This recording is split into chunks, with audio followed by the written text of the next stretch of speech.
The crystal chandeliers cast golden light across the private dining room at Vittorio, one of Manhattan's most exclusive Italian restaurants. Lucia Grant moved between the chairs with practiced efficiency, her black server's apron tied neatly at her waist, white blouse crisp, despite the late hour. Tuesday nights were usually slower, but not tonight. 6 men sat around the mahogany table, their conversation a low murmur beneath the soft classical music filtering through hidden speakers. Lucia had learned long ago to make herself invisible during these private gatherings. Wealthy men conducting business didn't want to be interrupted by questions about wine pairings or dessert menus. She placed a fresh bottle of Barolo on the table, careful not to let the glass clink against the surface. The man at the head of the table didn't look up, his attention fixed on the leather portfolio spread before him. Alexander Bellini. Even if the manager hadn't briefed the staff with hushed urgency about tonight's guest, Lucia would have recognized power when she saw it. He wore a charcoal suit that probably cost more than she made in 6 months, tailored so perfectly it seemed molded to his frame. Dark hair swept back from a face that belonged on old Italian statues, all sharp angles and commanding presence. His eyes, a deep brown that caught the light when he shifted, scanned documents with the kind of focus that made everything else in the room fade into background noise. "The terms are acceptable," one of the other men said in English, his accent vaguely European. 80 million for exclusive import rights across the eastern seaboard. Your family will handle distribution through existing channels. Lucia refilled water glasses, her movements mechanical. She'd served hundreds of business dinners in her 3 years at Vittorio. This one looked no different from the others, just men in expensive suits making deals that would never touch her world. "The vineyard contracts are here," another man added, sliding papers across the table. "Signed by the producers in Tuscany. Everything is legitimate." Alexander leaned back in his chair, fingers steepled beneath his chin. "My attorney will review before I sign anything. Standard procedure." The man who'd spoken first laughed, the sound too loud for the elegant room. Of course. We expect nothing less from the Bellini family. Your reputation for thoroughness is well known." Lucia moved toward the far end of the table to collect empty plates. 2 men sat slightly apart from the main conversation, their heads bent close together. They spoke quietly, words tumbling out in rapid syllables that made Lucia's hands still for just a fraction of a second. Sicilian, her grandmother's language, the one Carmela had taught her during long afternoons in their cramped Queen's apartment, insisting that Lucia remember where their family came from, even if they'd been in America for 2 generations. "Tuesday is perfect," one of the men murmured, his Sicilian flowing with an accent that didn't quite match the regional dialect. "The explosives are already positioned at the port. When Bellini signs and moves his operation to the new warehouse location, we detonate. The cartel takes the territory while he's dealing with the chaos." Lucia's heart slammed against her ribs. She kept her face blank, years of service industry training allowing her to maintain the neutral expression of someone who understood nothing. Her hands continued their work, stacking plates with steady movements that betrayed none of the ice spreading through her veins. "The Colombians confirmed?" the second man asked, also in Sicilian, though his accent carried hints of something else beneath it. "Mexican, maybe." The realization made her stomach turn. "Yes. Once Bellini is eliminated, Sinaloa controls everything from Baltimore to Boston. The contract signing is just theater. He won't leave this building alive if the signature doesn't come through tonight." Lucia's mind raced. These weren't Italian businessmen.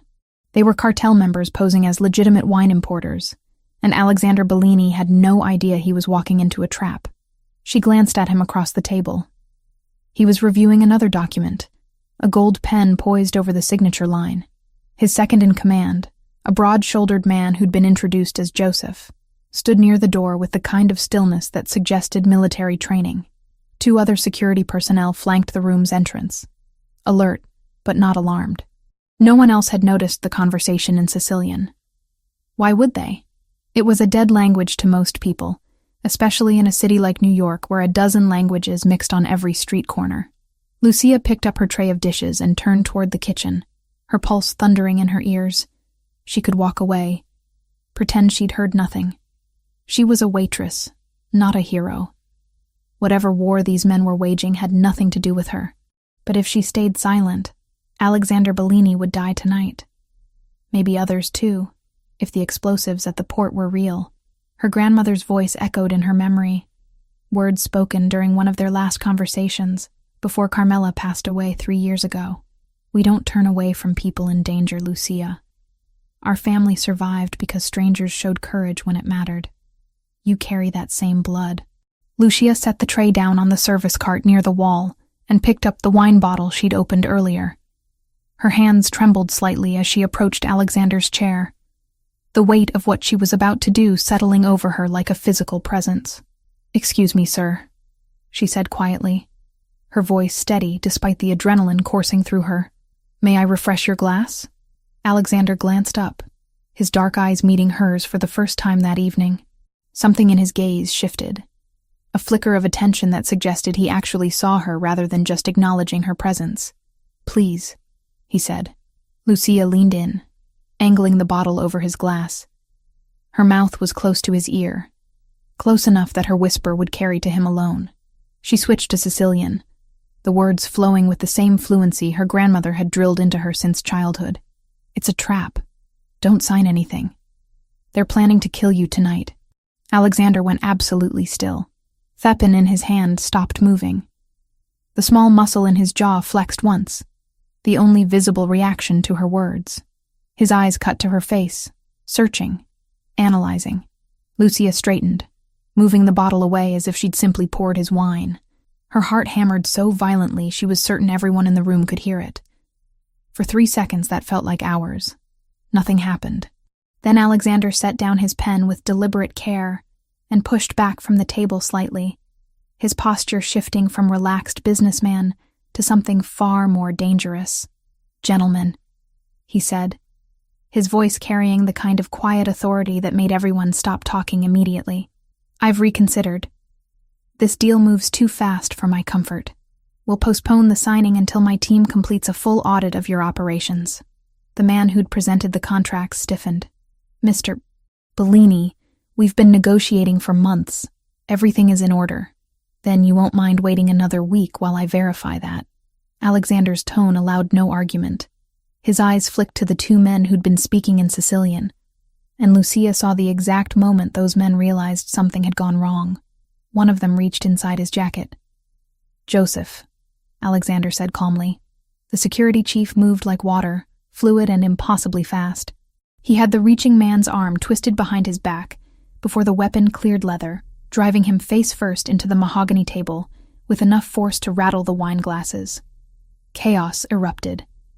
The second Sicilian-speaking man lunged toward Alexander, but 2 more security personnel materialized from positions Lucia hadn't even noticed, intercepting him mid-stride.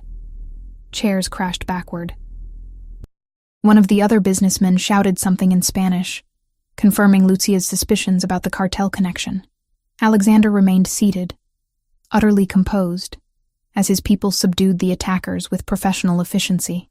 Within 90 seconds, all 5 supposed businessmen were on their knees, hands secured behind their backs with zip ties that Joseph produced from somewhere inside his jacket.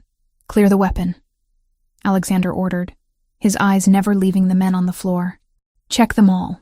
Joseph and his team found 4 handguns, 2 knives, and what looked like a phone detonator on the man who'd spoken about explosives. Alexander examined each item as it was placed on the table in front of him, his expression carved from stone. Lucia had backed against the wall during the commotion, her tray forgotten on the service cart. She pressed her palms flat against the cool plaster, trying to steady her breathing. Alexander's gaze found her across the room. He stood in one fluid movement and crossed the distance between them in 3 strides. Up close, he was taller than she'd realized, easily 6'2" or 6'3". The air around him seemed to vibrate with controlled violence barely held in check. "What's your name?" he asked, his Sicilian carrying the authentic Palermo accent of someone who'd grown up speaking it. "Lucia," she managed. "Lucia Grant. You speak Sicilian." It wasn't a question, but she nodded anyway. "My grandmother taught me. She was from a village near Palermo. And you understood what they said?" "Yes." Her voice came out steadier now. "They're not wine importers. They're cartel. Sinaloa, I think, based on the accent underneath the Sicilian." They mentioned explosives at the port and taking territory after you signed the contract. This was supposed to be an ambush.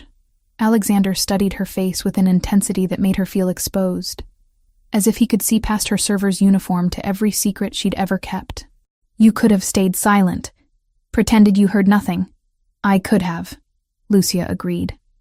Her grandmother's face flashed through her mind again. But I didn't. Something shifted in Alexander's expression, not quite a smile, but a softening around his eyes that suggested approval. He turned to Joseph, switching back to English. Get Marco on the phone. Tell him to check the new warehouse at the port. If there are explosives, I want them found and disarmed within the hour. On it, boss. Joseph already had his phone out, stepping away to make the call. Alexander returned his attention to the men on the floor. Sinaloa cartel. Interesting choice, gentlemen. You're a long way from Mexico. The man who'd led the negotiations spat blood onto the hardwood floor. You're already dead, Bellini. This territory belongs to us now. You just don't know it yet. I disagree. Alexander's voice remained conversational, almost pleasant. But we'll have plenty of time to discuss your mistakes. Joseph, call our friends at the precinct. Tell them we have a gift for them. Multiple weapons charges, conspiracy to commit murder, attempted fraud. That should keep them occupied while we have a longer conversation about their employers. Lucia watched the scene unfold with a strange sense of detachment, as if she were observing from outside her own body. 10 minutes ago, she'd been a waitress worried about whether Table 7 needed more bread. Now she stood in the middle of what was clearly a mob operation, having just saved the life of one of New York's most powerful crime bosses, Miss Grant. Alexander's voice pulled her back to the present. Don't leave yet. We need to talk. It wasn't a request. Lucia nodded mutely, her throat too dry for words. The next 20 minutes passed in organized chaos. Police arrived with surprising speed, though the officers who entered the private dining room greeted Joseph by name and seemed unsurprised by the scene they found. The supposed businessmen were led away in handcuffs, still protesting their innocence despite the weapons and detonator sitting in evidence bags. Through it all, Alexander orchestrated everything from his position at the table, making calls on a slim black phone, issuing quiet orders that were followed without question. Lucia remained where he'd told her to stay, watching this man command an invisible empire with nothing more than tone and presence.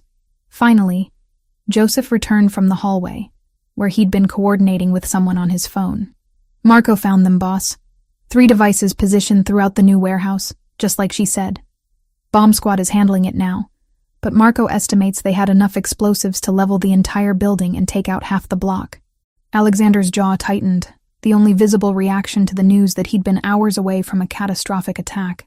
His eyes found Lucia again, and this time she saw something she hadn't expected in those dark depths. Gratitude. And beneath it, a spark of interest that had nothing to do with business. Clear the room, he told Joseph. Everyone out except Miss Grant. The security team filed out efficiently, closing the heavy wooden door behind them with a soft click. Suddenly, the private dining room felt much smaller, the air between Lucia and Alexander charged with an energy she couldn't quite name. He gestured to one of the chairs at the table. Sit, please. Lucia crossed the room on legs that felt disconnected from her body and lowered herself into the chair, acutely aware of how out of place she looked in her server's uniform surrounded by the wreckage of the interrupted business deal. Alexander took the seat beside her rather than across the table, close enough that she could smell his cologne, something expensive and understated with notes of sandalwood and citrus. You saved my life tonight, he said quietly. Do you understand that? Lucia swallowed hard. I just did what anyone would do. No. The word came out flat, final. Most people would have pretended they heard nothing. Self-preservation is a powerful instinct, especially when crime families and cartels are involved. But you chose to warn me anyway. Why? She thought about lying, about giving him some noble reason that would make her sound brave rather than foolish. But something in his gaze demanded honesty. My grandmother always said we don't turn away from people in danger. That courage matters, even when it's scary. Lucia twisted the small gold earrings her grandmother had given her, a nervous habit she'd never broken. And I guess I couldn't live with myself if I'd let you walk into a trap when I could have stopped it. Alexander leaned back in his chair, studying her with that same unnerving intensity. Your grandmother sounds like a wise woman. She was. Carmela Grant, born Carmela Rizzo in Sicily. She came here when she was 20 and never went back. But she made sure I knew where we came from. When did she pass? 3 years ago. The familiar ache settled in Lucia's chest. She raised me after my parents died in a car accident. I was 9. I'm sorry. The condolence sounded genuine rather than reflexive. My parents were also from Palermo. They came to New York in the 70s, built their business from nothing. Lucia didn't ask what business. She had a pretty good idea, and naming it felt dangerous. The cartel will know you interfered, Alexander said, his tone shifting to something more serious. When those men are interrogated, they'll talk about what happened here tonight. Your involvement won't stay secret. The ice that had started to thaw in Lucia's veins returned with a vengeance. She hadn't thought that far ahead, hadn't considered the consequences beyond the immediate moment of warning him. What does that mean? Her voice came out smaller than she wanted. It means you're in danger now. Sinaloa doesn't forgive witnesses, especially ones who cost them this much. Alexander's expression hardened. I won't let anything happen to you because you saved my life. You're under my protection now, whether you want it or not. Lucia's first instinct was to argue, to insist she could take care of herself the way she always had. But the certainty in his voice, the absolute conviction that he could keep her safe, made the protest die in her throat. I don't even know you, she whispered. No, Alexander agreed. But after tonight, that's going to change. Lucia barely slept that night. She'd gone home to her studio apartment in Astoria around 2 a.m, escorted by 2 of Alexander's men who insisted on checking every corner of her building before letting her climb the stairs alone. They stayed in a black sedan across the street, windows tinted, exhaust pipe releasing steady clouds into the cold air. She lay in bed staring at the ceiling, replaying the events at Vittorio over and over, the Sicilian conversation, Alexander's face when she'd whispered the warning, the guns, the zip ties, the casual efficiency with which his people had handled armed cartel members like they were dealing with unruly children. What had she gotten herself into? The knock on her door came at 7:45, sharp and authoritative. Lucia jerked upright, her heart immediately racing. She pulled on jeans and a sweater, fingers clumsy with adrenaline, and peered through the peephole. 2 men in dark suits stood in the narrow hallway. Not the same ones from last night, but they had that same quality of controlled alertness that marked them as Alexander's people. Miss Grant, the taller one said when she cracked open the door. Mr. Bellini requests your presence. We're here to escort you. Requests. As if she had a choice. Give me 5 minutes, Lucia said. She brushed her teeth, splashed water on her face, and pulled her hair into a ponytail with shaking hands. No makeup, no time to care about appearances. She grabbed her phone, her keys, and the small purse that held her license and the $63 currently in her checking account. The men led her downstairs to a different sedan, this one charcoal gray with tinted windows that made it impossible to see inside from the street. Lucia slid into the back seat, the leather cold even through her jeans. They drove in silence. Morning traffic clogged the streets, taxis honking, delivery trucks double-parked, the city slowly waking to another Wednesday. Lucia watched it all through the window, wondering if this was the last time she'd see her neighborhood as a free woman. The sedan pulled up in front of a glass tower in the financial district, all sleek lines and reflective surfaces that caught the weak November sunlight. The men escorted her through a lobby filled with marble and modern art, past security guards who nodded recognition, into an elevator that required a key card to access the top floors. Lucia's stomach dropped as they ascended. 42 floors, according to the digital display. The doors opened onto a reception area that looked like something from an architecture magazine. Minimalist furniture, floor-to-ceiling windows, abstract paintings that probably cost more than her car. A woman in her 30s with sharp eyes and an expensive suit looked up from behind a glass desk. Miss Grant, Mr. Bellini is expecting you. She was led down a hallway lined with closed doors, past what looked like conference rooms and executive offices, to a corner suite at the end. One of the escorts knocked twice and opened the door without waiting for a response. Alexander stood at the windows, his back to the room, phone pressed to his ear. He wore another impeccable suit, this one navy blue, his hair still damp from a recent shower. The office was massive, easily twice the size of Lucia's entire apartment, dominated by a desk that looked carved from a single piece of dark wood. "I don't care what it costs," Alexander said into the phone, his tone flat and final. "I want every port facility checked by tonight. If you find anything else, you call me immediately." He ended the call and turned. His eyes found Lucia immediately, sweeping over her casual clothes and bare face with an assessment that felt both thorough and strangely non-judgmental. "Sit," he said, gesturing to one of the leather chairs facing his desk. Lucia sat. The escorts left, closing the door behind them with a quiet click that felt ominous. Alexander moved around his desk but didn't sit. He leaned against the front edge, arms crossed, studying her with the same intensity he'd shown last night. "How much do you know about the Sinaloa cartel?" he asked without preamble. "Only what I see on the news. Drugs, violence, Mexico." Lucia's voice came out steadier than she felt. "Why? Because they put a price on your head last night." The words hit like a physical blow.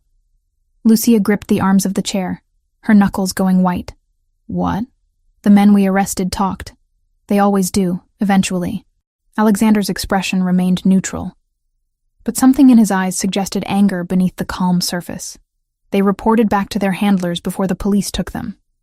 Your description, your name from the restaurant's employee records, everything. Sinaloa doesn't forgive witnesses, especially ones who cost them an $80 million operation and a foothold in New York." Lucia's mouth went dry. "I'm just a waitress. I don't know anything else about their operation. I can't hurt them. You already did. And in their world, that's enough." Alexander's jaw tightened. "I'm not telling you this to scare you, though you should be scared. I'm telling you because you need to understand the situation. These people will find you. It's not a question of if, but when. You have maybe 24 hours before they locate you, and when they do, they won't be interested in conversation." Panic clawed up Lucia's throat. She forced it down, forced herself to think. "Then I'll leave, disappear. I can be on a bus to somewhere by this afternoon." "Where?" Alexander's question was gentle, but pointed. "You have family somewhere? Friends in another state who can hide you?" Lucia stopped. She had no one. Carmela had been her only family, and the friends she'd made over the years were casual acquaintances at best. People she'd shared shifts with but never let get close. "I'll figure it out." "You won't have time to figure it out." Alexander straightened, his full height suddenly imposing in the quiet office. "But I can protect you. I have resources, safe locations, people who can keep you alive while we handle the cartel problem." "Why would you do that?" The question burst out before Lucia could stop it. "You don't owe me anything. I just did what anyone should do, but most people wouldn't have." Alexander moved closer, stopping a few feet from her chair. "You saved my life, Miss Grant. In my world, that creates a debt. More than that, you're in danger specifically because you helped me. I don't let people suffer for loyalty, especially not someone like you. Someone like me," Lucia repeated, almost laughing. "A waitress who speaks Sicilian? Someone brave enough to speak up when it mattered." His gaze held hers. "That's rare, valuable, and I protect what's valuable." The way he said valuable made something flutter in Lucia's chest, a sensation she firmly pushed aside. This wasn't about attraction or interest. This was about survival. "What does protection mean exactly?" she asked. "A secure location where the cartel can't reach you. Security personnel to ensure your safety. Time for my people to handle the threat permanently." Alexander returned to his desk, pulling a manila folder from the top drawer. "I'm offering you a choice. You can accept my help, or I can arrange for you to leave the country. New identity, passage to Italy, enough money to start over somewhere Sinaloa won't look." He slid the folder across the desk. Inside, Lucia found a passport with her photo, but a different name, Anna Russo. Plane tickets to Rome dated for tomorrow morning. A bank card, with what looked like a substantial balance based on the paperwork clipped to it. "You made these overnight?" she asked, stunned. I have people who handle such things." Alexander's tone suggested this wasn't unusual for him. "The passport will pass any inspection. The money is clean, untraceable. You could be in Italy by tomorrow afternoon, completely off their radar." Lucia stared at the documents, her mind spinning. A new life. A fresh start in the country her grandmother had left behind. Free from danger. Free from the cartel. Free from everything she'd built here. "No," she heard herself say. Alexander's eyebrows rose slightly. "No?" "No." Lucia pushed the folder back across the desk. "I'm not running away from my life because some criminals are mad I interfered with their plan. I've worked for everything I have here. It's not much, but it's mine. I'm not giving that up." For a long moment, Alexander simply looked at her. Then something that might have been respect flickered across his face. "You understand they will try to kill you. I understand you said you could protect me." Lucia met his gaze directly. "So protect me. But I'm not leaving New York." Alexander leaned back in his chair, a small smile tugging at the corner of his mouth.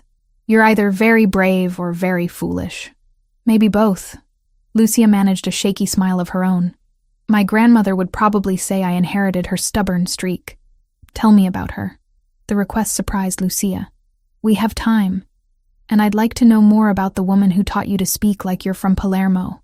So Lucia told him. About Carmela Rizzo, who'd left Sicily at 20 with nothing but a suitcase and determination. Who'd married young, lost her husband to a construction accident, and raised 3 children while working 2 jobs. Who'd taken in her orphaned granddaughter without hesitation and made sure Lucia never forgot where their family came from. "She died 3 years ago," Lucia finished, twisting the gold earrings. "Heart attack. She was 71. I found her in her chair, knitting needles still in her hands." "I'm sorry." Alexander's condolence carried genuine sympathy. "It sounds like she was an impressive woman." "She was everything." Lucia's throat tightened. "After my parents died, she was all I had. When I lost her, I was completely alone. I understand that feeling." Alexander's expression softened slightly. "My parents were also from Palermo. They came here in the 70s, built their business from nothing.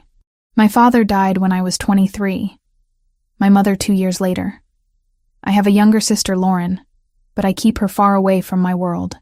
She lives in Boston, works as a teacher, has no idea about most of what I do. That must be hard," Lucia said quietly, "keeping that distance. It keeps her safe." Alexander's jaw tightened. "Which is what matters. She has a normal life, a good life. That's worth more than closeness." They sat in silence for a moment. 2 people who'd lost too much finding unexpected common ground in an office 42 floors above the city. "So what happens now?" Lucia finally asked. Alexander stood, decisiveness returning to his posture. "Now we get you to a secure location. I have an apartment in Tribeca, not a penthouse. Just a functional space we use for people who need protection. It's monitored, secure, and the cartel won't find it." "For how long?" "As long as it takes to eliminate the threat." He pulled a business card from his pocket, black with silver lettering and a single phone number. "This is my personal line. You need anything, you call. Day or night. No one else has this number except my sister and my second in command." Lucia took the card, the weight of it somehow significant in her palm. "Thank you. Don't thank me yet. You're about to spend days, maybe weeks, confined to an apartment with security watching your every move. It's protective custody, not a vacation. Still better than being dead." Lucia stood, shouldering her purse. "When do we go?" "Now." The apartment in Tribeca was exactly as Alexander had described. Functional, rather than luxurious. 2 bedrooms, a living area with reinforced windows, a kitchen stocked with basics. The security was subtle, but present. Cameras in the hallway. Guards rotated in 8-hour shifts outside the door. Lucia spent the day alternating between pacing and sitting, her mind unable to settle. She'd called her manager at Vittorio, claiming a family emergency that would keep her away for a while. The lie came easily, smoothly. Another small piece of her normal life slipping away. Alexander returned around 9 that evening, carrying bags from a nearby Italian deli. I thought you might be hungry. They ate at the small dining table, conversation flowing more easily than Lucia had expected. He asked about her life. Her dreams before circumstances had narrowed her options. She found herself talking about the languages she'd wanted to study, the degree she'd planned to pursue before money became impossible. What would you do? Alexander asked. If money wasn't an issue. If you could study anything, be anything? Lucia considered the question, unused to thinking beyond the immediate concerns of rent and bills. I'd study linguistics, maybe work as a translator or interpreter. Use the languages I know to actually help people, not just take drink orders. You speak more than Sicilian? Italian, Spanish, some French. I taught myself from library books and online courses. She shrugged, embarrassed. It's not formal education, but I'm fluent enough. Alexander's expression turned thoughtful. That's a valuable skill set.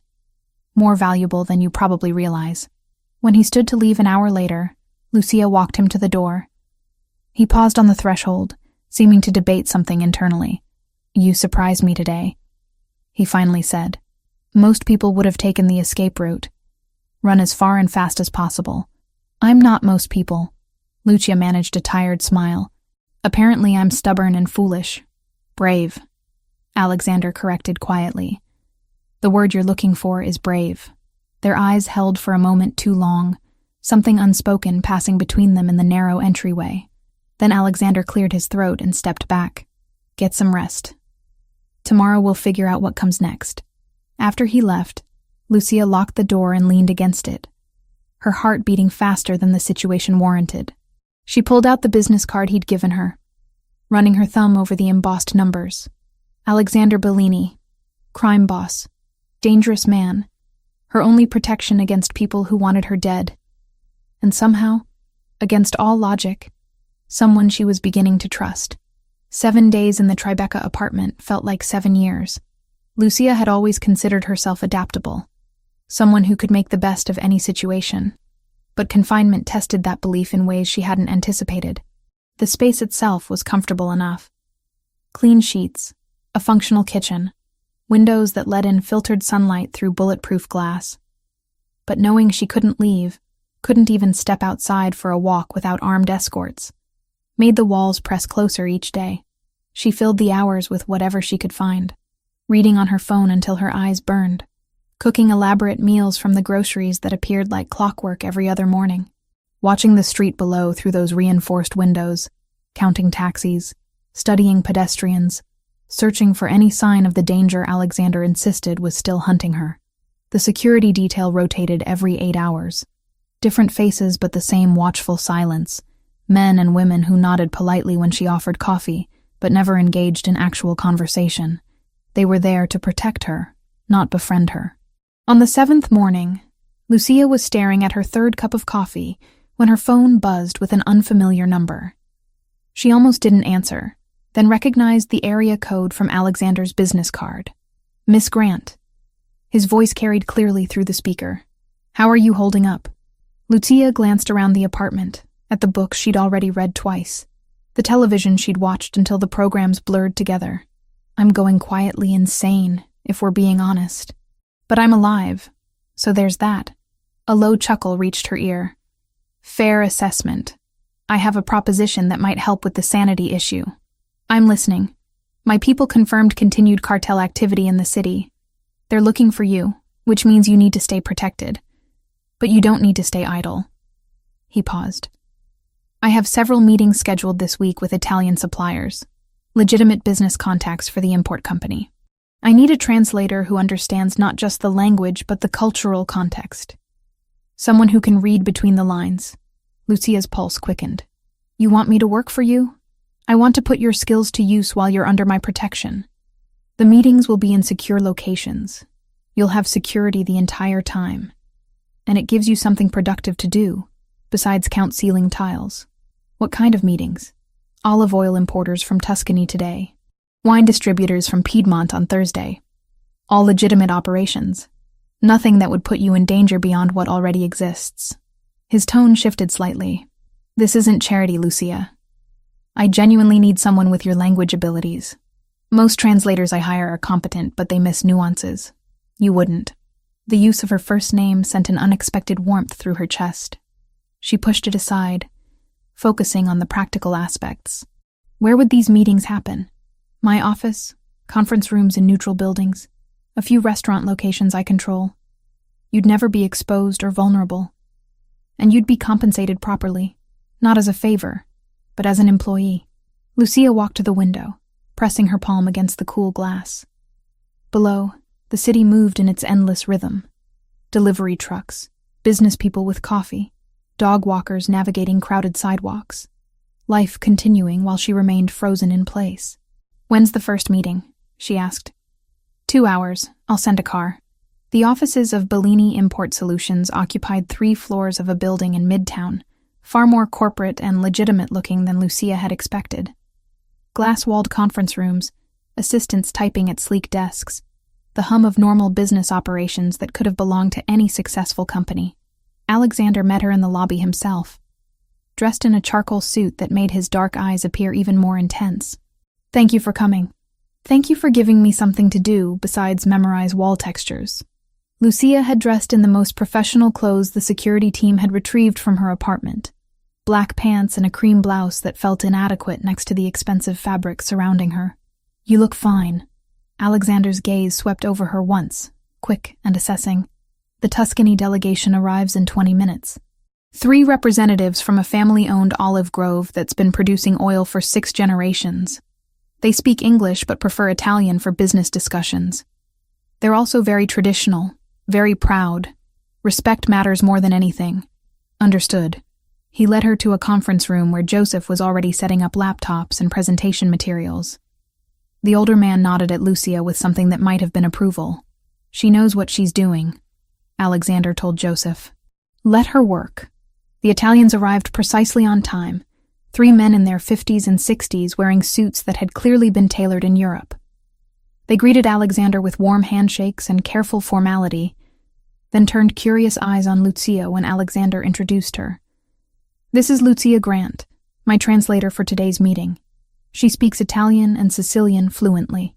The oldest of the 3, a man with silver hair and weathered hands, addressed her directly in rapid Italian. "Your family is from Italy, Signorina?" The honorific meant miss, but it felt like a test. "My grandmother came from Sicily," Lucia replied in the same language, matching his regional accent without thinking.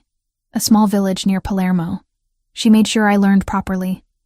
Not the broken Italian Americans usually speak." Something lit in the old man's eyes. "Ah, a true daughter of Sicily. Your grandmother taught you well. I am Antonio Ricci, and these are my brothers, Marco and Giuseppe. We are very pleased to meet you." The tension in the room immediately softened. What could have been a formal, guarded negotiation transformed into something closer to a conversation between family. Antonio and his brothers relaxed in their chairs, their Italian flowing more freely as Lucia translated back and forth between them and Alexander. But she did more than simply convert words.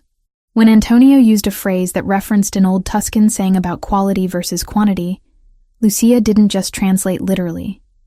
She explained the cultural context to Alexander, the deeply held belief among traditional producers that rushing meant sacrificing excellence. When Alexander proposed distribution terms, Lucia softened the language slightly, framing it in a way that emphasized partnership rather than transaction. The Ricci brothers responded with enthusiasm rather than the defensive posturing that had apparently stalled previous negotiations. 2 hours later, they had a preliminary agreement that Joseph described as the best terms anyone had managed to extract from the notoriously difficult Ricci family in 5 years of trying. Antonio clasped Lucia's hands as they prepared to leave. "You have a gift, Signorina. Miss. Not just for language, but for understanding people. Your grandmother would be very proud." After the Italians departed, Alexander turned to Lucia with an expression she couldn't quite read. "You were remarkable. I just translated." "No." He shook his head. "You read them, understood what mattered to them, and adjusted the conversation accordingly. That's not translation. That's negotiation at a level most people never achieve." Warmth flooded Lucia's cheeks. "My grandmother always said language is about connection, not just words." She was right. Alexander checked his watch. "It's nearly 7. Have you eaten?" Not since breakfast. There's a place in the West Village I think you'd like. Nothing fancy, just good food and quiet atmosphere. He paused. Consider it a professional dinner. We can discuss how the other meetings this week should be structured. Lucia knew she should probably decline. Maintain some kind of boundary between her situation and whatever this was becoming. But the thought of going back to that apartment, to the silence and the waiting, made the decision easy. I'd like that. The restaurant occupied a narrow brownstone on a tree-lined street, the kind of place tourists would walk past without noticing.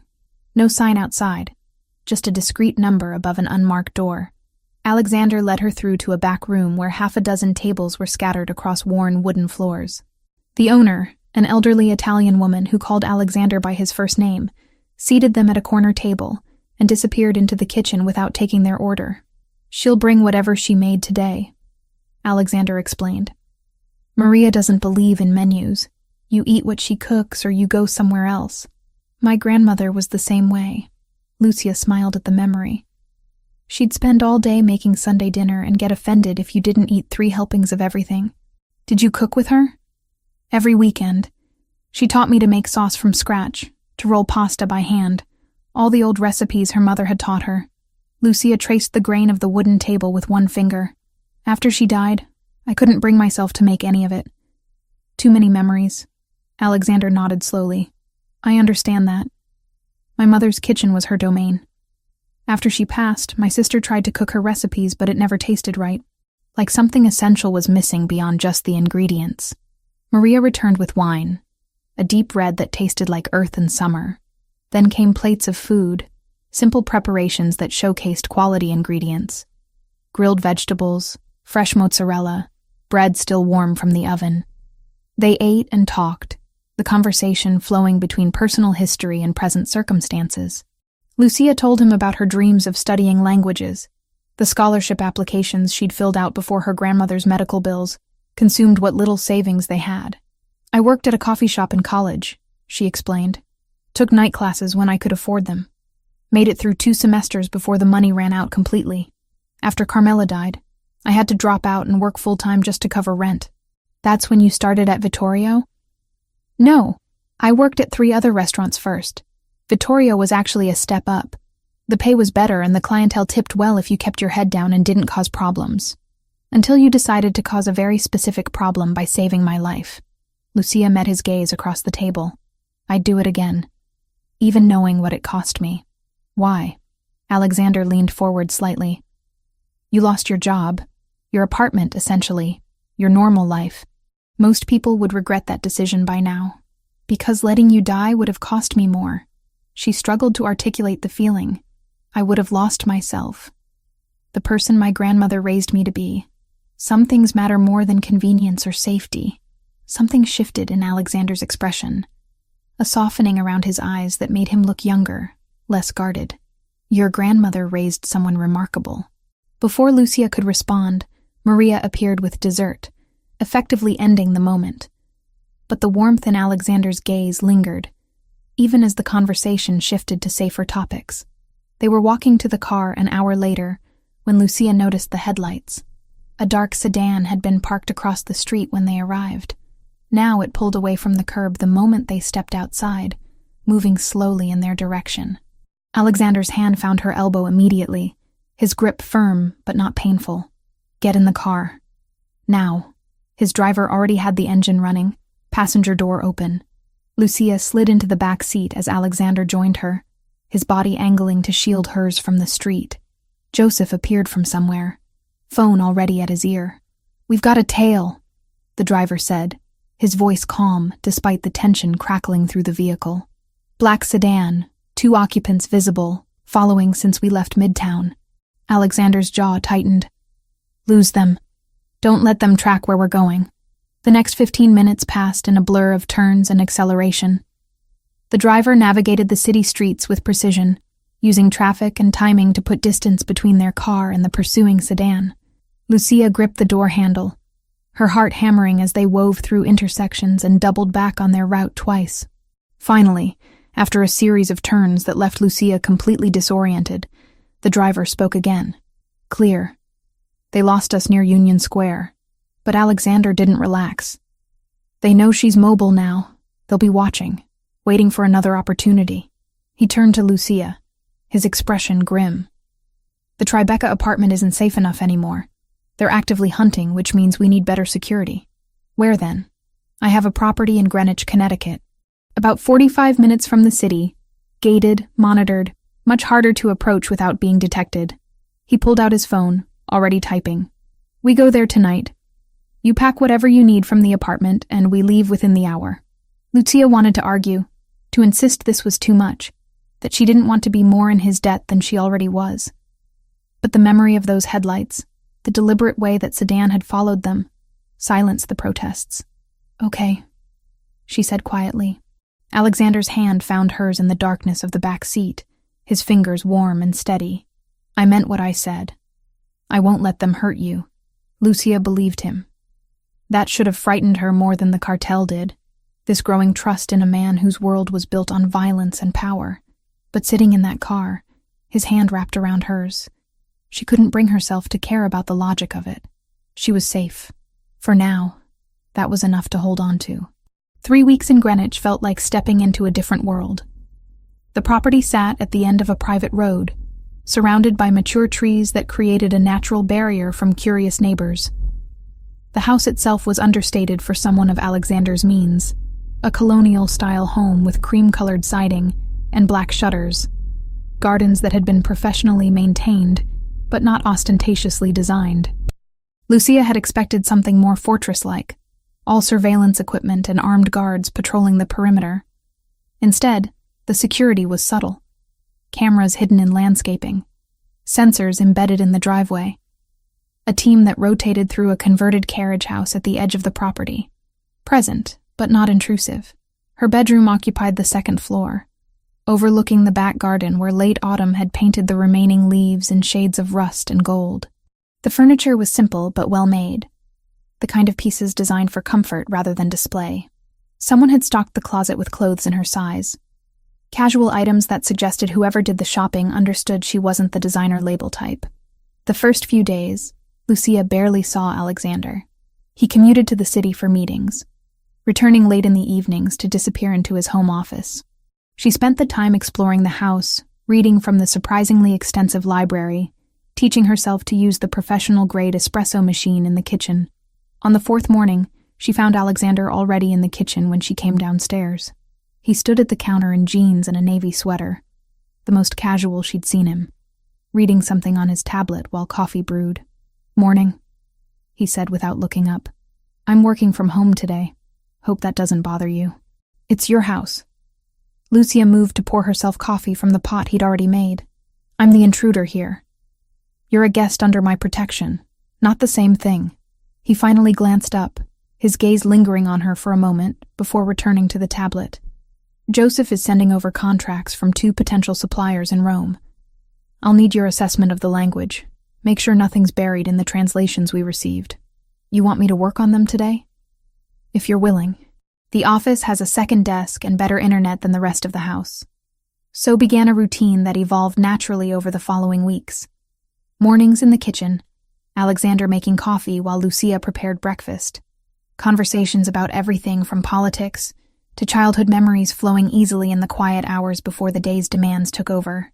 Days spent working in his home office, Lucia at the second desk he'd cleared for her, translating contracts and correspondence while Alexander handled the legitimate and less legitimate aspects of his business. She discovered she had a talent for the work beyond just language skills. Reading contracts revealed patterns, connections between suppliers and distributors that told stories about relationships and power dynamics.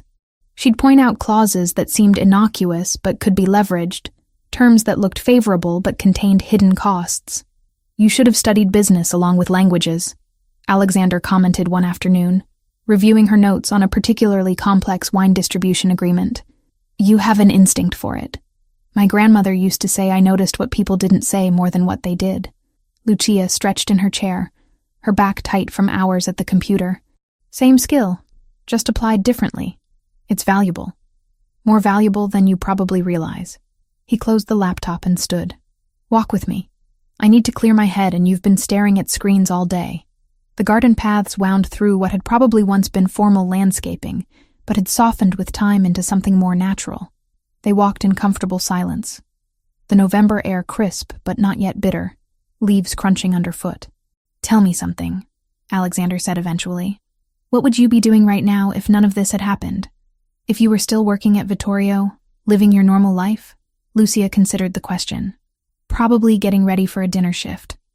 Checking my bank account to see if I could afford new shoes since mine have holes in the soles. Planning how to stretch my grocery budget for another week. That's existence, not living." It was my existence. My life. She bent to pick up a particularly vibrant red leaf, twirling it between her fingers. I didn't hate it. It wasn't what I dreamed of. But I was independent, taking care of myself. That mattered. And now? Now I'm in a beautiful house, doing work I actually enjoy. But I can't leave without armed guards, and I'm here because someone wants me dead. She released the leaf, watching it spiral away in the breeze. "I don't know what this is." Alexander stopped walking, turning to face her. "It's temporary. The situation with the cartel, I mean. My people are working on it. Once it's resolved, you can go back to your life if that's what you want." "Is it?" Lucia met his gaze. "What I want, I mean. Do I get a say in any of this?" "You've always had a say. I'm not keeping you prisoner." "Aren't you?" The words came out sharper than intended. "I'm grateful for the protection, truly. But let's not pretend I have real freedom here. I go where you say, when you say, with whoever you assign to watch me. My entire life is in your hands." Alexander's jaw tightened, "because the alternative is you dead in an alley somewhere. Forgive me for prioritizing your survival over your independence. I'm not ungrateful. I just want to understand what happens when this is over. Do I go back to being a waitress? Do I disappear with that fake passport you made? What's the endgame here? I don't know." The admission seemed to cost him something. "I haven't thought that far ahead because right now, keeping you alive is the only thing that matters." Before Lucia could respond, his phone buzzed. Alexander glanced at the screen, his expression immediately hardening. "I need to take this. We'll continue this conversation later." He strode back toward the house, already speaking rapidly into the phone in Italian. Lucia followed more slowly, that familiar feeling of being adrift settling over her again. That evening, Alexander's sister arrived unannounced. Lucia was in the kitchen preparing dinner when she heard voices in the foyer. A woman's laugh followed by Alexander's lower tones. She wiped her hands on a towel and moved to the doorway. The woman embracing Alexander was petite, maybe 5'3", with the same dark hair and brown eyes but softer features. She wore jeans and a Boston University sweatshirt, canvas bag slung over one shoulder, looking nothing like the polished professionals Lucia had seen in Alexander's office. "You said you'd visit last month," the woman was saying, poking Alexander in the chest. "Then last week. I figured if you wouldn't come to me, I'd come to you. Lauren." Alexander's tone carried warning and affection in equal measure. "You should have called first. And give you time to tell me not to come? No chance." Lauren's eyes found Lucia hovering in the kitchen doorway. "Oh, you have company. I didn't realize. I'm sorry. This is Lucia Grant," Alexander said, his hand moving to the small of Lauren's back, gently pushing her forward. "Lucia, my sister Lauren, who apparently doesn't understand boundaries," says the man whose entire business is crossing boundaries. Lauren extended her hand to Lucia with a warm smile. "It's nice to meet you. Alex never has guests here, so you must be someone special." Heat crept up Lucia's neck. "I'm working for your brother temporarily. He's been kind enough to let me stay here while some business issues get resolved." "Business issues?" Lauren's gaze flicked to Alexander with obvious skepticism. "Right. And I'm the Queen of England." "Lauren," Alexander's voice carried clear warning now. Fine. I'll behave." Lauren sniffed the air. "Something smells amazing. Are you cooking?" "Just pasta with vegetables, nothing fancy." Lucia gestured back toward the kitchen. "There's plenty if you'd like to stay for dinner." "I'd love to." The meal passed pleasantly, Lauren filling the conversation with stories about her students, the chaos of teaching middle school, the apartment she'd recently moved into in Cambridge.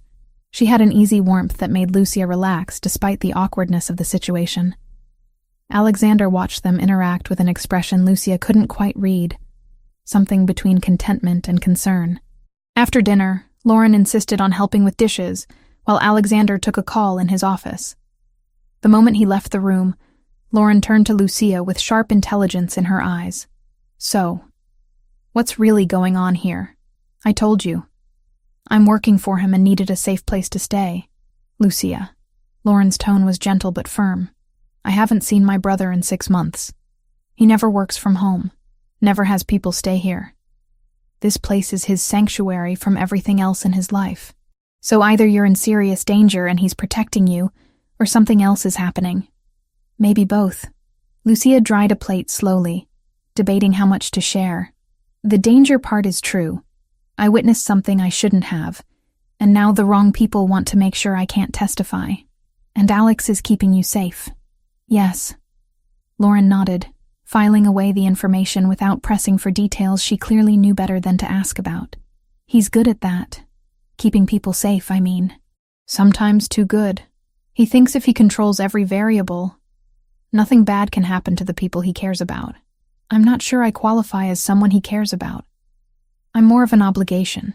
You're in his house, eating dinner at his table, working in his office. Lauren's gaze was knowing. My brother doesn't do obligations here. This is where he comes to get away from all that. If you're here, it's because he wants you here. The words settled into Lucia's chest, warm and unsettling in equal measure. Lauren stayed through the weekend, sleeping in one of the guest rooms, filling the house with energy it had lacked before. She and Lucia fell into easy companionship, cooking together, walking the garden paths, talking about books and travel and the lives they'd imagined for themselves before reality intervened. On Sunday evening, as Lauren prepared to drive back to Boston, she hugged Lucia tightly. Thank you.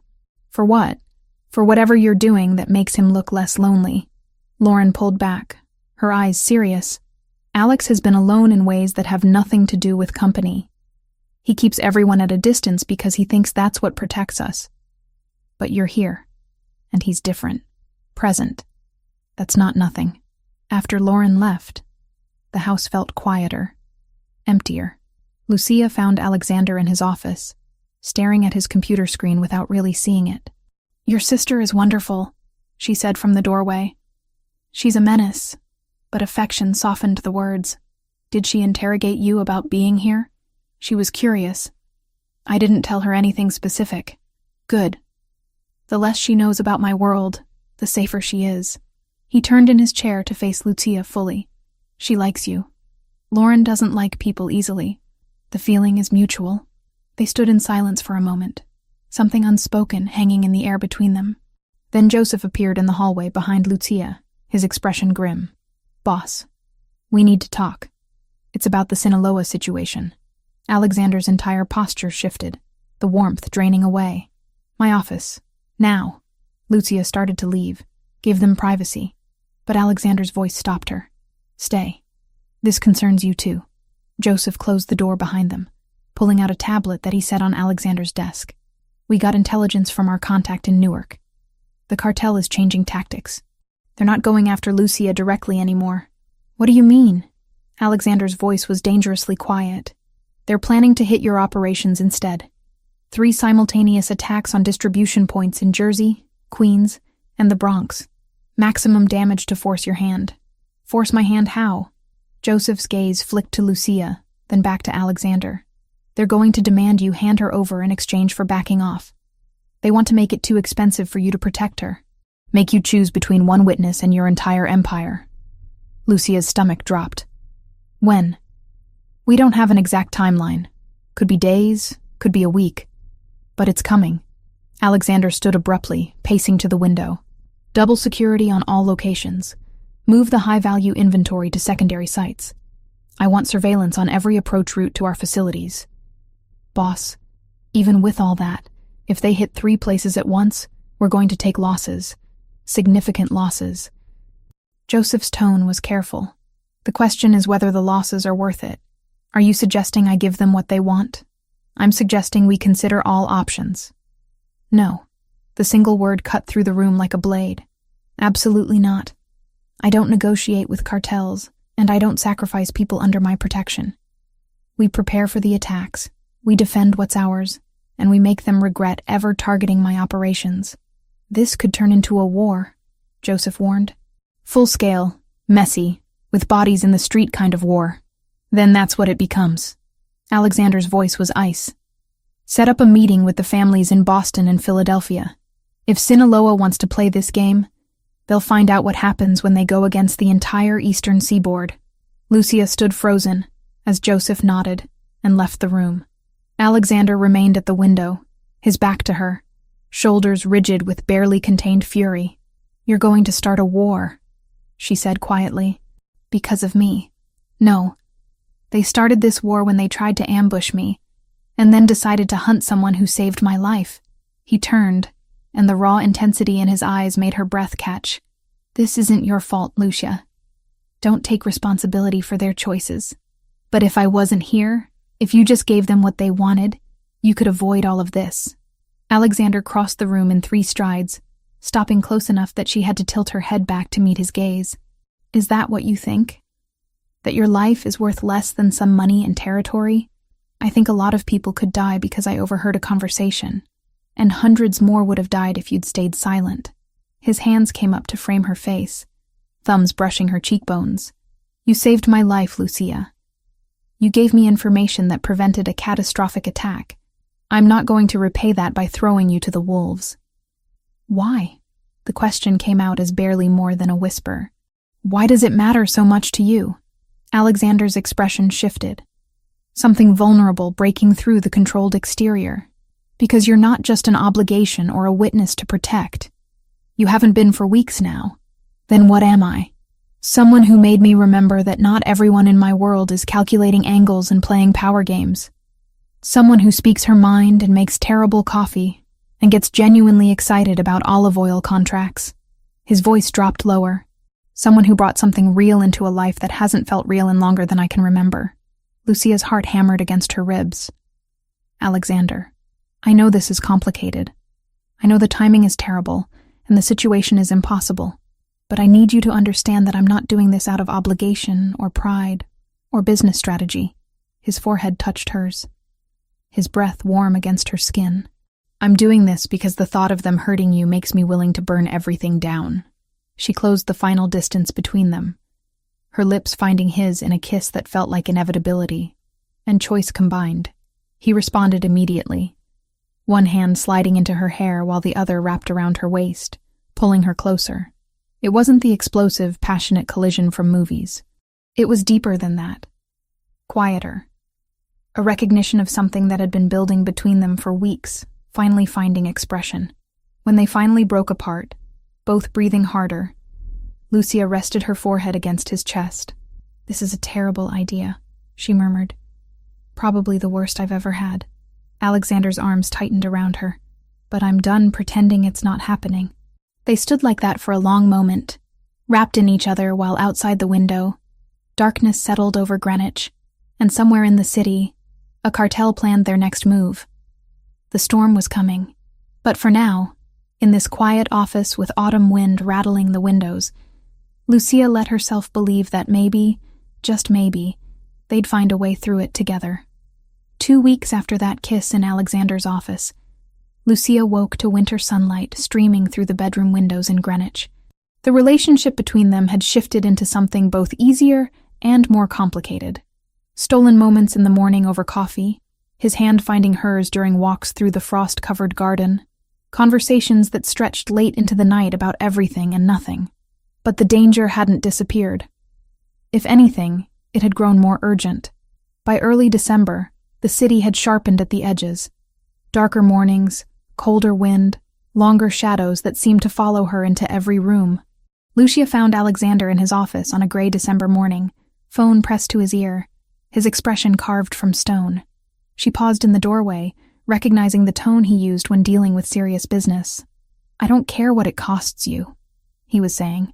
The cartel is moving against my operations, which means they're moving against the stability of the entire eastern corridor. You want chaos spilling into your territory when they think they can take whatever they want? A pause. Then, good. I'll have Joseph send the details.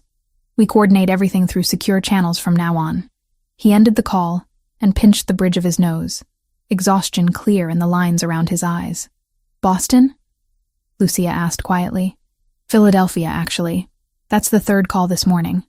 Alexander set the phone down. "I've been working on this for 10 days now, trying to get the other families on board with a coordinated response. It's like herding cats, except the cats all have their own armies and trust issues." Lucia crossed the room to stand beside his desk. "Are they agreeing?" "Finally, yes. Boston came around last week. Philadelphia just confirmed this morning. We'll have support if the cartel makes their move." He reached for her hand, pulling her closer. "But it's a delicate alliance. Everyone wants assurances, guarantees, favors in return. Politics even in warfare." "What kind of favors?" "Territory adjustments, percentage points on certain operations, protection agreements for their people if things go sideways." Alexander's thumb traced circles on the back of her hand. "Nothing I'm not willing to give if it means we have the strength to push Sinaloa back permanently." Lucia had been spending her days doing more than just translating contracts. Alexander had given her access to communications his people intercepted, messages in Spanish and occasionally Italian that needed decoding. She'd discovered she had a talent for pattern recognition, connecting dots between seemingly unrelated conversations to build bigger pictures. That afternoon, while Alexander was on yet another negotiation call with Boston, Lucia sat at her desk reviewing the latest batch of intercepted messages. Most were mundane, logistics about shipments and payments, the everyday business of criminal operations. But one conversation made her pause. Two men discussing a meeting. One voice she didn't recognize, speaking Spanish with a distinctly Mexican accent. The other had the harder edge of Colombian Spanish, subtle differences in pronunciation that her ear caught immediately. She played the audio 3 times, transcribing carefully, then cross-referenced with earlier intercepts. A pattern emerged. The same Colombian voice appeared in 5 different conversations over the past 2 weeks, always arranging meetings, always in Newark. Lucia pulled up the maps Joseph had shared, marking locations mentioned in the conversations. They clustered around an industrial area near the port, several warehouses that the intelligence reports identified as cartel fronts. "Alexander." She turned in her chair as he entered the office. "I found something." He crossed to her desk immediately, leaning over her shoulder to study the screen. "What am I looking at?" "Intercepted communications over the past 14 days. This voice here," she played a clip, "appears consistently. He's Colombian, high-ranking based on how others defer to him, and he's planning a meeting with the cartel leadership in Newark, at one of their warehouse fronts." Alexander's eyes narrowed. "When?" "The conversations don't give an exact date, but based on the context, soon. Within the next week, maybe sooner." Lucia pulled up her notes. "They're discussing terms for expanding cocaine distribution through the eastern seaboard. The Colombian is bringing product samples and new supply chain proposals.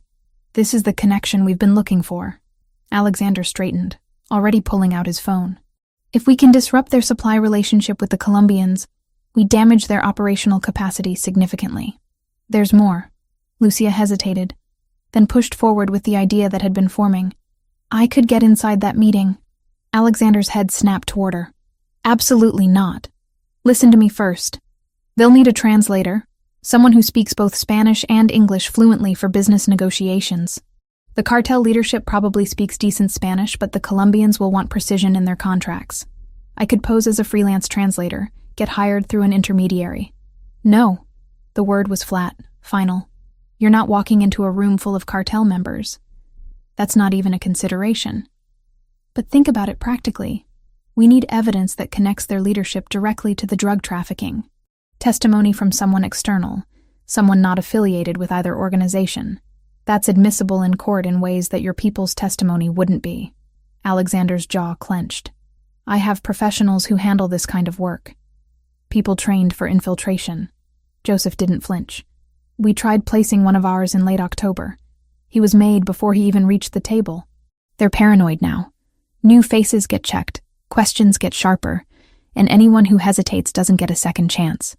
Who all have accents that would mark them as American the second they opened their mouths."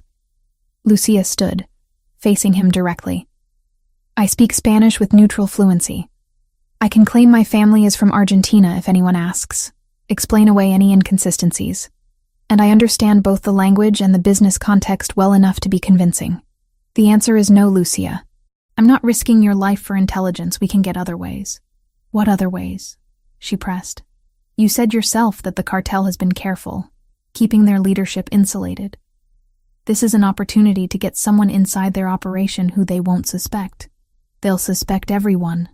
These aren't amateurs, which is exactly why they won't suspect a freelance translator hired through a legitimate channel. Lucia had spent the past hour thinking this through, anticipating his objections. But there's another reason this has to be someone external to your organization. Alexander crossed his arms, his expression dark. I'm listening. You said the cartel has been one step ahead of you multiple times. They knew about the warehouse at the port before you moved operations there. They knew your distribution schedule well enough to plan simultaneous attacks. She met his gaze steadily. Someone inside your organization is feeding them information. The silence that followed was heavy. Alexander's eyes went cold, the kind of cold that suggested violence simmering just beneath the surface. You're certain about this assessment? Not certain, but it's the only explanation that makes sense. Which means any operation you run internally is compromised before it starts. But someone from outside, someone they don't know about, someone they have no reason to connect to you?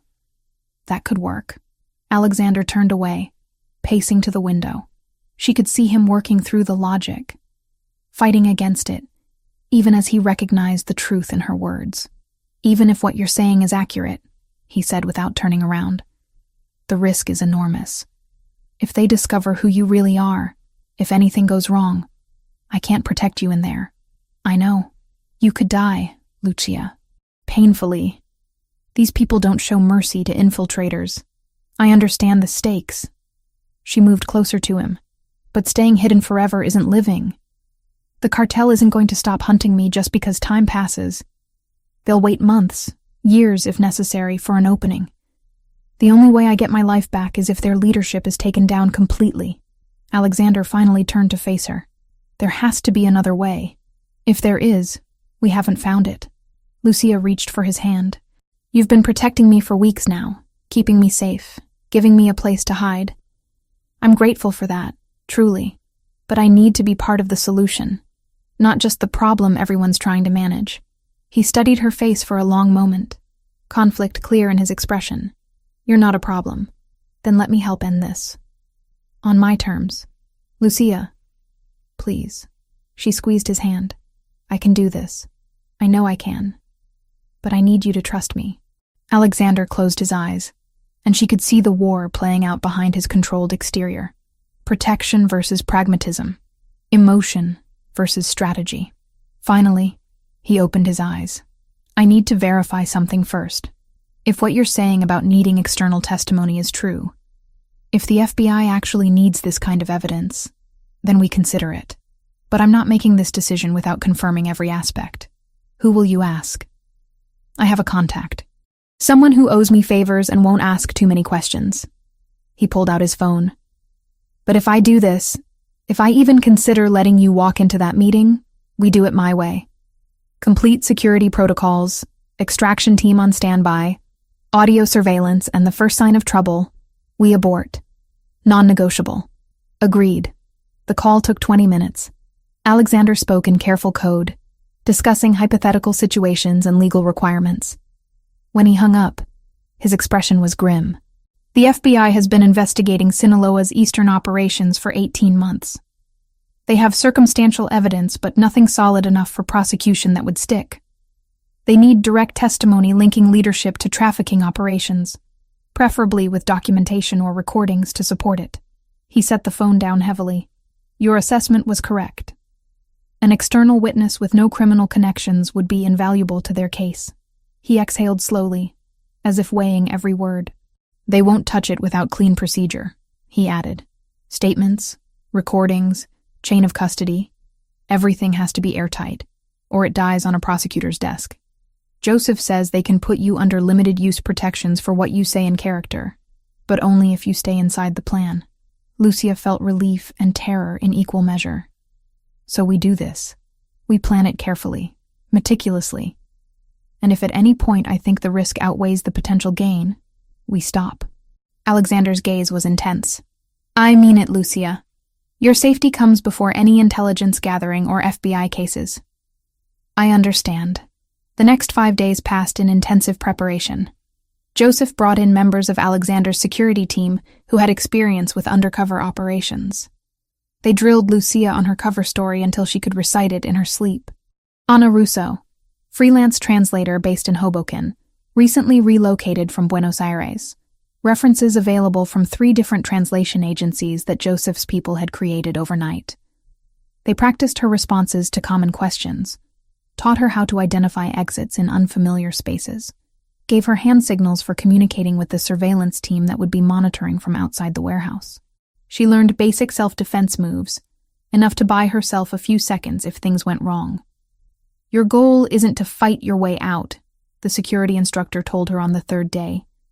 Your goal is to stay alive long enough for extraction. Make noise, create chaos. Give us the opening we need to get to you. Lucia practiced the emergency signal until her fingers cramped. A specific pattern of taps on any hard surface that would trigger immediate response from the team. Alexander watched most of the training sessions from the periphery, his presence a constant reminder of what was at stake. At night, back in Greenwich, they didn't talk about the operation.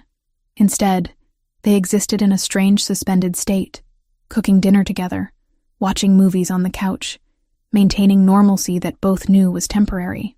On the 5th night, the evening before the operation, Lucia couldn't sleep. She found Alexander in his office at 2 a.m, staring at surveillance photos of the Newark warehouse where the meeting would take place. You should be resting, he said without turning around. So should you. She entered the room, closing the door behind her. Can't stop thinking about tomorrow? I'm reviewing exit routes, backup positions for the extraction team, contingencies for every scenario I can imagine. He finally looked at her. And I keep coming back to the fact that I'm letting you walk into a building full of people who want you dead. You're not letting me do anything. This is my choice. Doesn't make it easier. He stood, crossing to where she waited. If anything happens to you tomorrow because I agreed to this plan, I won't forgive myself. Lucia reached up to cup his face, feeling the tension in his jaw. Then make sure your team is as good as you say they are. Make sure the plan is solid. And trust that I can handle myself in there. I do trust you. It's everyone else I don't trust. She pulled him down into a kiss, pouring everything she couldn't articulate into the contact. Fear, determination, affection that had grown deeper than she'd intended to allow. When they broke apart, his forehead rested against hers. Come back to me tomorrow. He whispered, whatever happens in that warehouse, you come back. I will. She meant it with everything she had. I promise. They stood wrapped in each other as the clock ticked toward morning, toward the moment when Lucia would step into the role of Ana Russo and walk into the most dangerous situation of her life. Outside, winter wind rattled the windows. Inside, 2 people held onto each other against the uncertainty of what dawn would bring. The warehouse in Newark looked abandoned from the outside, exactly the kind of unremarkable industrial building that people drove past without a second glance. Rusted metal siding, cracked pavement in the parking area, a faded sign for a plumbing supply company that had probably gone out of business years ago. Lucia sat in the passenger seat of an unmarked sedan 3 blocks away, dressed in gray slacks and a coral blouse that projected professionalism without drawing attention. Her hair was pulled into a low bun, minimal makeup, small gold hoop earrings. She looked like exactly what she was supposed to be, a freelance translator hired for a single afternoon's work. Audio check. Joseph's voice came through the nearly invisible earpiece tucked into her left ear. Can you hear me clearly? Yes, Lucia said quietly, adjusting the thin silver necklace that concealed a microphone capable of picking up conversations from 15 feet away. Good. The pen drive is in your portfolio. Inside pocket on the right. Don't reach for it until you're certain no one is watching. The files are set to auto-install the moment it connects to any device. 30 seconds maximum, then remove it. Lucia's hands were steady as she checked her reflection in the visor mirror, but her pulse hammered against her throat. 5 days of training hadn't erased the fundamental truth. She was about to walk into a room full of men who would kill her without hesitation if they discovered who she really was. Extract team is positioned at 3 points around the building, Joseph continued. Alexander is monitoring everything from the command vehicle 2 blocks north. The moment you signal distress, we're coming in. Understood? Understood. The intermediary who hired you will meet you at the entrance. His name is Marco Vega, low-level cartel associate who handles administrative tasks. He doesn't know anything about you beyond what's in your fake portfolio. Keep your answers short, professional, boring. Lucia closed the visor, taking one steadying breath. She thought about Alexander, about the expression on his face when she'd left Greenwich that morning. He'd kissed her at the door, his hands framing her face, and whispered, "Be smart. Be careful. Come back to me." She intended to do exactly that. "I'm ready," she told Joseph. The sedan pulled up to the warehouse entrance at exactly 2 o'clock. A man in his 30s waited outside, smoking a cigarette, wearing jeans and a leather jacket. Marco Vega. He flicked the cigarette away as Lucia approached, his eyes sweeping over her with casual assessment. "Ana Russo?" he asked in Spanish. "Yes." "You're Marco?" Lucia kept her tone neutral, professional. "Right. Come on. They're waiting inside." He held the door open, revealing a dim corridor that smelled of concrete and old machinery. "You speak Colombian Spanish, yeah? Not Mexican?" "I'm fluent in both dialects. My references should have specified that." Lucia followed him down the corridor, portfolio held against her chest. The building looked abandoned from outside, but inside revealed recent activity. New locks on doors, security cameras in corners, the faint hum of a generator providing power. Whatever. Just make sure the translation is accurate. These guys are paranoid about misunderstandings. Marco led her through a second door, into what had once been a loading area, now converted into a makeshift conference space. A table sat in the center, surrounded by folding chairs. Harsh fluorescent lights hung from chains, casting everything in stark white illumination. 4 men already occupied the room. 3 stood together near the far wall, clearly the Colombian delegation based on their posture and the way they watched everything with alert calculation. The 4th sat at the head of the table, a man in his 50s with graying hair and the kind of stillness that suggested violence held carefully in check. The cartel leader. Lucia recognized him from the surveillance photos Alexander's people had compiled. "This is the translator," Marco announced. "Ana Russo, from the agency." The leader's eyes found Lucia, assessing her thoroughly. "You come recommended?" "I've worked for several businesses in the area," Lucia replied in Spanish, keeping her voice steady. "My references are available if you'd like to verify." "That won't be necessary. We're on a tight schedule." He gestured to a chair positioned between the 2 groups. "Sit there. You translate everything exactly as it said. Nothing added, nothing omitted. We clear?" "Completely clear." Lucia took the indicated seat, setting her portfolio on the table in front of her. The pen drive felt like it weighed 1,000 pounds inside the inner pocket. One of the Colombians stepped forward, extending his hand. "Rafael Cortez. I represent suppliers from Medellin. These are my associates, Diego and Luis." Lucia shook his hand, noting the firmness of his grip, the expensive watch on his wrist, the tailored fit of his suit. This was someone high in the organization, not a middleman. "Shall we begin?" Rafael asked in Colombian Spanish, his accent pure paisa. For the next 40 minutes, Lucia translated negotiations that made her skin crawl. Cocaine shipments measured in tons, distribution networks spanning from Baltimore to Boston, payment structures involving millions of dollars. She kept her face neutral, her voice professional, converting their words with mechanical precision. The cartel leader, whose name she learned was Hector Salazar, reviewed documents spread across the table. Rafael had brought samples, small packages wrapped in plastic that sat beside his briefcase like everyday business materials. "The quality is verified?" Hector asked. 94% pure. Our processing facilities use the newest techniques, minimal cutting, maximum profit margin for distribution. Rafael's smile was all business. "Your people will appreciate the consistency." Lucia translated, her mind tracking everything. The confession to drug trafficking, the admission of international smuggling, the detailed discussion of distribution networks. Every word was being recorded, every admission captured by the microphone hidden in her necklace. "We should discuss payment terms," Hector said, pulling a laptop from a bag beneath the table. "I have our financial projections for the next quarter, showing how we'll structure the buyback." He opened the laptop, fingers moving over the keyboard. This was the moment. The opportunity Joseph had described. "I need to use the restroom," one of the Colombians, Diego, announced suddenly. "Down the hall, second door," Marco directed from his position near the entrance. Diego left. Rafael and Luis continued discussing logistics with Hector, their attention focused on the laptop screen showing spreadsheets and financial data. Lucia shifted slightly in her chair, reaching into her portfolio as if retrieving a notepad. Her fingers found the pen drive, a small rectangular device no bigger than her thumb. She kept it palmed in her left hand, waiting. The conversation continued around her. Numbers and percentages and distribution percentages. Rafael leaned closer to the laptop to examine figures, blocking Hector's view for a critical few seconds. Lucia dropped her pen deliberately, letting it roll toward the edge of the table. "Excuse me," she murmured, bending to retrieve it. In the motion, her left hand moved beneath the table edge, finding the laptop's USB port by feel. The pen drive slid in smoothly, a barely audible click as it connected. She straightened, pen retrieved, heart hammering so violently she was certain everyone could hear it.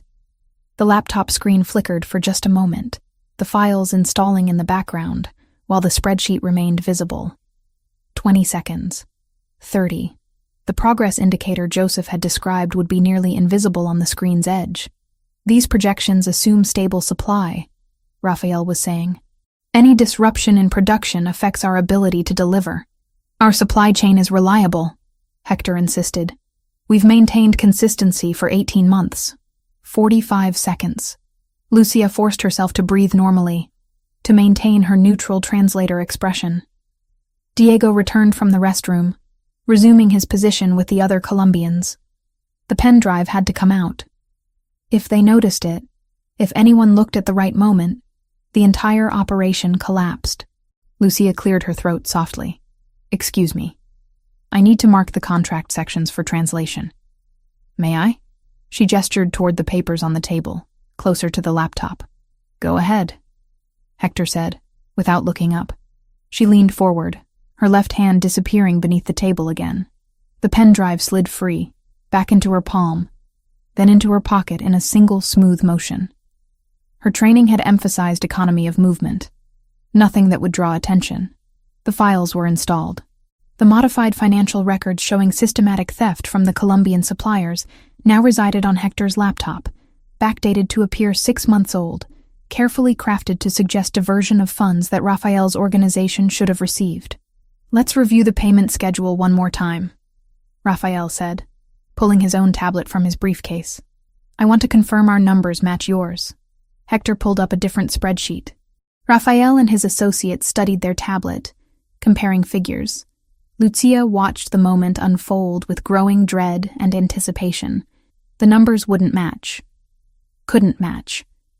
Because the files on Hector's laptop now showed significantly different payment amounts than what Rafael's records contained. "Wait," Rafael's voice sharpened.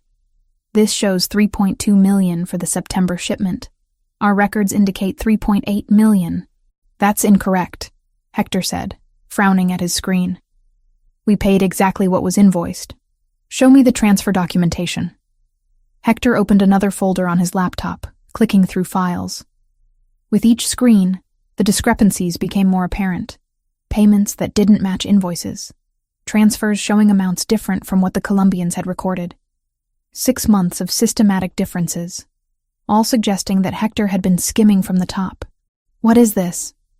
Rafael's tone had gone ice cold. "You've been stealing from us?" "I haven't stolen anything. These are our accurate records." But Hector's confusion was genuine. Lucia could see it. He had no idea the files had been modified. No reason to suspect the laptop was compromised. $600,000 missing from September alone. Luis had his own phone out now, pulling up records. October shows similar discrepancies. "You've taken over 2 million from our organization." "That's impossible. Marco, get our accountant on the phone." But Raphael was already standing, his hand moving inside his jacket. We don't negotiate with thieves. Diego and Luis stood as well, their movements synchronized, hands also moving toward concealed weapons. Marco had gone pale near the door, clearly realizing this business meeting was spiraling into something lethal. "You need to calm down," Hector said, his voice dropping into dangerous territory. "Whatever your records show, they're wrong. We can verify everything through our banks. Your doctored records mean nothing." Raphael's hand emerged holding a gun, the metal gleaming under the fluorescent lights. "You thought we wouldn't notice? That we'd just keep supplying while you robbed us?" Hector's chair scraped backward. His own weapon appeared from somewhere beneath the table, pointing directly at Raphael. "Put the gun down, now. Not until you explain where our money went." Lucia's hands moved to the edge of the table, tapping out the emergency pattern Joseph had drilled into her. 3 quick taps, pause, 2 taps, pause, 3 more. The signal transmitted through the microphone, reaching the extraction team positioned around the building. The situation exploded in the next second. Raphael fired, the shot deafening in the enclosed space. Hector dove sideways, returning fire. Diego and Luis had their weapons out, shooting at Marco, who'd pulled his own gun. The warehouse filled with the sharp crack of gunfire, the smell of cordite, shouting in Spanish and English. Lucia threw herself under the table, crawling toward the wall. Her training kicked in. Move, create distance, stay low, don't be a target. Bullets struck metal and concrete, ricocheting with terrifying whines. Glass shattered somewhere. Doors burst open with explosive force. New voices shouted commands in English. "Federal agents, drop your weapons. Hands where we can see them." Alexander's extraction team came through a side entrance simultaneously. Armed men in tactical gear moving with military precision. The combination of FBI agents and Alexander's people filled the warehouse, surrounding the combatants from multiple angles. Hector tried to run, making it 3 steps before Joseph tackled him, driving him face first into the concrete floor. Raphael and his associates were on their knees within seconds, FBI agents securing their hands with zip ties while reading them their rights. Lucia stayed under the table, arms wrapped around her head, until she heard Joseph's voice. "Clear. Get her out." Hands pulled her gently from beneath the table, Joseph's face appearing in her field of vision. "You hurt?" "No. I don't think so." Her voice came out shaky, her ears still ringing from the gunfire. "Good. Let's move. We need you away from here before anyone starts asking questions the FBI can't answer." He guided her through the chaos, past federal agents processing the scene, past the Colombians being read their rights, past Hector Salazar cursing in Spanish as evidence bags were filled with the cocaine samples and documents scattered across the table. The unmarked sedan was running, door already open. Lucia collapsed into the back seat, adrenaline draining away and leaving her trembling. The driver pulled away from the warehouse immediately, taking side streets away from the growing cluster of law enforcement vehicles converging on the location. 2 blocks away, the sedan stopped beside a black SUV. The door opened and Alexander was there, reaching for her, pulling her out and into his arms in one motion. Lucia buried her face against his chest, finally allowing herself to shake. "You're okay," he murmured against her hair. "You're safe. I've got you. It worked," she managed. "The files. The Colombians saw them. Everything worked." "I know. We heard everything." He pulled back just enough to check her face, her arms, verifying she was truly unharmed. "You did exactly what you were supposed to do. The FBI has everything they need. You coordinated with them? 3 days ago. I provided copies of all our intelligence, the intercepted communications, financial documents connecting Hector to the trafficking operations. They've been investigating Sinaloa for months, but couldn't make arrests stick without concrete evidence and testimony from witnesses not connected to either organization." His hands framed her face. "You gave them exactly that. The recordings from today, combined with the physical evidence at the scene, the weapons charges, the cocaine possession. They have ironclad cases against everyone in that warehouse." Lucia leaned into his touch, exhausted and relieved in equal measure. "What happens now?" "Now we let the FBI do their job. Hector faces federal trafficking charges. The Colombians are charged with conspiracy and weapons violations. With their leadership arrested and their supply relationship destroyed, the cartel's eastern operations collapse. No money, no product, no organization to come after you. Are you sure? Joseph's people have been monitoring their communications all day. The moment news of the arrests hit, the cartel started pulling resources back west. They're cutting losses, not mounting rescue operations. Alexander's thumb brushed her cheekbone. You're safe, Lucia. Really, truly safe. The threat is over. She kissed him, not caring that Joseph and the security team were watching from discreet distances. When they broke apart, she pressed her forehead against his. Take me home. Greenwich? Wherever you are? She managed a shaky smile. That's home now. In the following weeks, news broke in pieces. Federal indictments against Hector Salazar and 8 other high-ranking cartel members in New York and New Jersey. Seizure of $3 million in assets and 500 kilograms of cocaine. The complete dismantling of Sinaloa's East Coast distribution network. The Colombian suppliers publicly ended their partnership, releasing a statement about betrayal and theft that effectively destroyed any chance of the cartel rebuilding those connections. Lucia watched it unfold from the safety of Greenwich, working with Alexander on legitimate business contracts, while the FBI built their cases. Ana Russo disappeared from public record, a translator who'd been in the wrong place at the right time. Her testimony sealed as part of the federal investigation. And slowly, carefully, Lucia started believing she might actually get her life back. Not the life she'd had before, waiting tables and scraping by. Something better. Something real. Something she was building with a man who'd risked everything to keep her safe. The threat that had hung over her for months finally dissolved, replaced by the cautious hope of a future she could choose for herself. 3 months felt like a lifetime, and no time at all. Lucia stood in front of the full-length mirror in the Greenwich bedroom, adjusting the dress she'd chosen for tonight. The fabric was a rich amber gold that caught the light when she moved, fitted through the bodice before flowing into a skirt that ended just above her knees. Professional but elegant, confident without being flashy. She barely recognized herself. Not just the dress, or the way her hair had been styled in soft waves instead of her usual practical ponytail, but the expression on her face.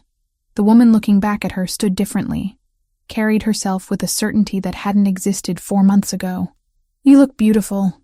Alexander appeared in the doorway, already dressed in a navy suit that fit him like it had been made specifically for tonight. Which it probably had been. I look terrified. Lucia corrected, turning away from the mirror. This is a huge event, and I keep thinking about everything that could go wrong. Nothing will go wrong. You've planned every detail for weeks. The Sicilian producers are flying in specifically because they trust you. The buyers are excited about the product line. This is your success, Lucia. Own it. She crossed to where he stood, reaching up to adjust his tie, even though it was already perfect. Our success. This only happened because you gave me the opportunity. I gave you the position. You earned everything else. His hand settled at her waist. Director of International Relations at Bellini Import Solutions. A title you negotiated for yourself, with a salary you insisted be market rate, not inflated because we're involved. You've closed deals with 3 countries in 3 months that other people spent years failing to secure. Lucia had insisted on those terms when Alexander first offered her the job. No special treatment, no favors disguised as business opportunities. She wanted to succeed or fail based on her actual abilities, not because the boss was sleeping with her. She'd spent 1 sleepless night listing every obligation that would still be waiting when the danger was gone. Rent, utilities, the debts she'd been juggling since college, then walked into his office determined not to trade fear for dependence. Market salary, my own office, complete autonomy over my division, she recited. You agreed to everything. Because you were right to demand it. I respect you too much to patronize you with charity disguised as employment. Alexander kissed her forehead. Besides, you've already proven the investment was worth it. The profit margins on the deals you've negotiated are significantly higher than what we had before. The job had turned out to be everything Lucia had hoped for, and more. She spent her days working with suppliers across Italy, Spain, and Argentina, negotiating import contracts for olive oils, wines, specialty foods. Everything was completely legitimate, the legal side of Alexander's business operations that had nothing to do with the darker aspects of his world. She'd traveled twice to Italy in the past 2 months, meeting with producers, touring facilities, building relationships that went beyond simple business transactions. Her fluency in Italian and understanding of cultural nuances made her invaluable in ways that pure business acumen couldn't replicate. The relationship with Alexander had evolved naturally alongside her professional growth. He spent half his time in Greenwich now, working remotely when possible, making the drive to the city only when absolutely necessary. They'd fallen into rhythms that felt domestic in the best way, cooking together, morning runs through the neighborhood, evenings spent reading in comfortable silence. Lauren visited monthly, always with some excuse about needing to escape Boston, but really just wanting to check on her brother. She and Lucia had become genuine friends, texting throughout the week, planning trips to museums and theater shows when Lauren came to town. "We should go," Alexander said, glancing at his watch. "The car is ready." Before leaving, Lucia made one stop. The cemetery in Queens was quiet on a Thursday evening, most visitors already gone for the day. She found Carmela's headstone easily, a simple gray granite marker engraved with her grandmother's name and dates. Alexander waited near the car, giving her privacy. Lucia knelt beside the grave, running her fingers over the carved letters. "Hi, Nonna," she said quietly. "Grandma," the word that still made her throat tighten. "I know it's been a while since I visited. Things have been complicated." She smiled despite the tears threatening. "You'd be so proud. I'm using everything you taught me, the languages, the cooking, the courage to speak up when it matters. I have a real job now, one where I actually use my brain instead of just my ability to carry plates." She thought about the night at Vittorio, the moment she'd decided to warn Alexander. "I did what you always said. I didn't turn away from someone in danger, even though it was terrifying, and somehow that led to all of this, a life I never imagined I could have." Lucia placed the small bouquet of flowers she'd brought against the headstone. "I met someone. Alexander. He's complicated and dangerous and probably not who you would have chosen for me. But he's good to me, Nonna. He sees me as an equal. Pushes me to be better. Doesn't try to control me even when he's worried. I think you would have liked that about him." The evening breeze rustled through the trees. Lucia stood, brushing grass from her knees. "I'll come back soon, and I'll keep making you proud. I promise." She returned to the car where Alexander waited. He didn't ask what she'd said, just took her hand as they drove toward Manhattan. The event was being held at Vittorio, the same restaurant where everything had begun. Alexander had purchased a partial ownership stake in the business 2 months ago, replacing the previous management with people he trusted. He'd insisted on having the launch there despite Lucia's initial reluctance. "It's poetic," he'd argued. "You saved my life in that building. Now we're launching a new phase of our legitimate business there. Full circle." Of course, he'd also conducted extensive security checks on every employee, every vendor, every person who would be in the building tonight. Nothing was left to chance. The restaurant looked transformed from the last time Lucia had seen it. White lights strung through the dining room, elegant floral arrangements on every table, a string quartet playing soft classical music in the corner. The guest list included importers, distributors, restaurant owners, food critics, people who mattered in New York's culinary world. Lucia stepped out of the car, Alexander's hand steady at her elbow. Several people were already mingling in the entrance area, wine glasses in hand, conversations flowing in multiple languages. A few heads turned as they entered, recognizing Alexander immediately. "Mr. Bellini? Thank you for the invitation." A restaurant owner Lucia had met during negotiations approached, shaking Alexander's hand before turning to her. "And you must be Lucia Grant. I've heard wonderful things about your work. The Tuscan olive oil you sourced is exceptional. Thank you. I'm glad you're pleased with it."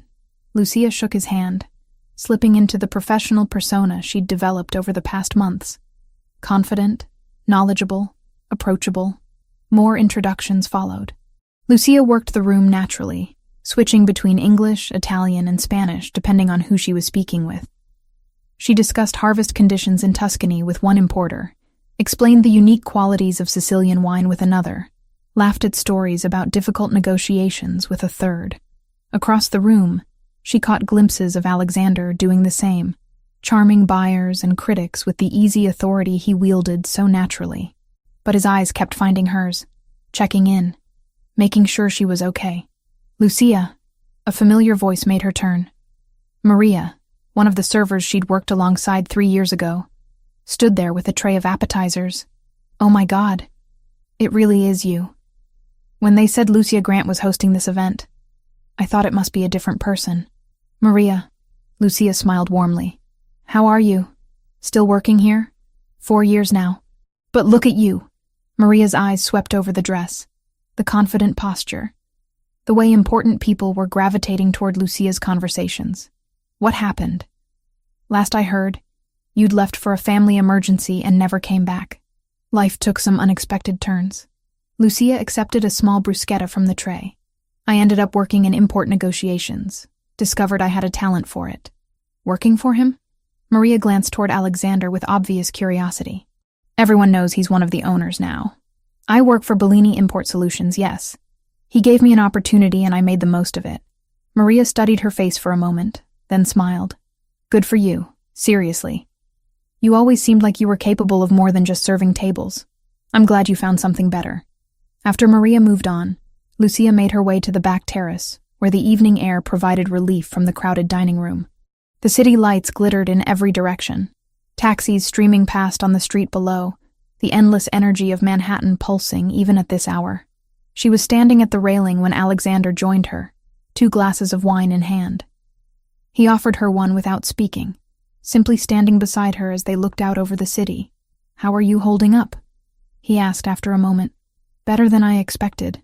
It's strange being back here, seeing people I used to work with. But good strange, I think. She sipped the wine, recognizing it as one of the Piedmont selections she'd negotiated last month. Did you see the critic from the Times? She was practically gushing about the product quality. I saw. You've impressed a lot of people tonight, Lucia. People who don't impress easily. We impress them. This is your company, your reputation. Our company now. Our reputation. Alexander turned to face her, setting his wine glass on the railing. I meant what I said earlier. You've transformed the international division in 3 months. The revenue projections for next quarter are already exceeding what we hope to see by year 2. Because the products are excellent and we're offering competitive pricing. Because you understand people and culture in ways that pure business analysis can't teach. His expression turned serious. I need you to know something. When I offered you this position, I did it because I genuinely needed someone with your skills. Not because we were involved, not as a way to keep you close or safe. You earned this role based on your abilities. I know that. Lucia touched his face gently. You've never made me feel like anything other than a competent professional at work. Even when you disagree with my strategies, you let me make the decisions. That trust means everything. You saved my life that night in this restaurant. But over these past months, you've done something more important. Alexander's hands found her waist, pulling her closer. You reminded me that building something real, something legitimate, can be more satisfying than all the power and territory I've fought to control for years. You're building an empire without violence. That's what your sister said she always hoped you'd do. I'm building a life, a real one, with someone who sees me as more than just the boss of a criminal organization. He kissed her softly. Thank you for taking a chance on me, Lucia, for trusting that I could be more than what I was. Thank you for letting me be exactly who I am without trying to change me or protect me so much I can't function. She rested her forehead against his. We're good together. Not perfect, but good. Better than good. Alexander pulled back slightly. I know it's only been a few months since all the chaos settled. I know we're still figuring out what this relationship looks like long term. But I want you to know that I'm in this, Lucia. Completely. Whatever the future holds, I want to build it with you. No dramatic proposals, she teased. No rings presented on terraces overlooking the city? Not yet. When that happens, and it will, I want it to be because we both know exactly what we're choosing. Not because of adrenaline or gratitude or proximity during crisis. His smile turned genuine. Besides, you'd probably negotiate the terms of any engagement anyway. Lucia laughed, the sound genuine and free. Probably. I'd want clear understanding about expectations, division of responsibilities, long-term goals. See? This is why we work. You approach commitment like a business contract, and I find that incredibly attractive. They stood wrapped in each other for a few more moments, before the sounds of the party drew them back inside. The evening continued successfully. Deals were discussed, contacts were exchanged, critics praised the quality of every product they sampled. Near midnight, as the final guests were leaving, Lucia found herself back in the main dining room that had once been her workplace. The tables where she'd served countless meals now hosted empty wine glasses and dessert plates from her own event.